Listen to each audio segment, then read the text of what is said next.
Guillaume est le gagnant du concours Paris sur ta prairie. Ce qui a surtout plu au jury, c'est un peu sa philosophie, d'être très pâturant, d'avoir une autonomie en fourrage très importante avec une ration quasiment 100% herbe. C'est là-dessus que ces vaches sont nourries de toute façon, de février à novembre, voire jusqu'à décembre. La clé du système, c'est le pâturage tournant.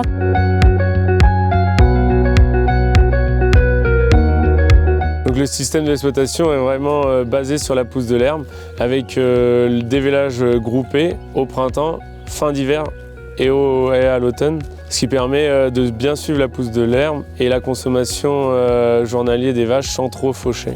L'exploitation permet de faire pâturer les vaches laitières sur 45 hectares, 30 hectares vraiment au près et 15 hectares plus loin. Elles vont jusqu'à 1,5 km une fois par jour. Pour les vaches laitières, à chaque fin de traite, elles ont une nouvelle parcelle. On essaye de faire une ration avec 2 compositions de flore et à 2 endroits différents. Donc pour les génisses, elles ont des couloirs de 50 mètres de large avec une ligne d'eau, donc ça permet d'avancer le bac à eau et fil avant, fil arrière. L'implantation d'une prairie, je la fais avec souvent en semis à la volée. Et donc je travaille juste les 5 premiers centimètres pour refaire le travail du sol dans le sens de la fauche.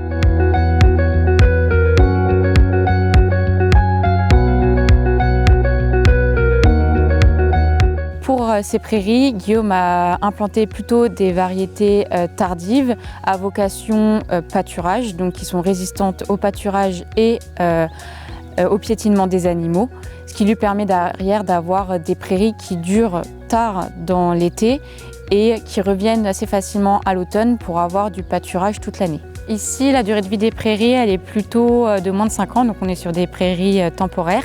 L'objectif de Guillaume, c'est de pousser ces prairies au maximum pour qu'elles soient permanentes. Donc j'ai planté des arbres aussi pour éviter que la prairie souffre de la sécheresse et des coups de chaleur. L'agroforesterie permet d'avoir de l'ombre. On fait de l'affouragement, donc du bulk grazing, l'été ou l'hiver.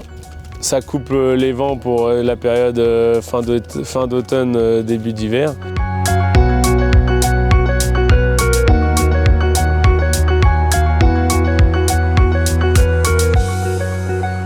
Guillaume voulait de la production de fruits, donc on a planté des pommiers et des poiriers par exemple.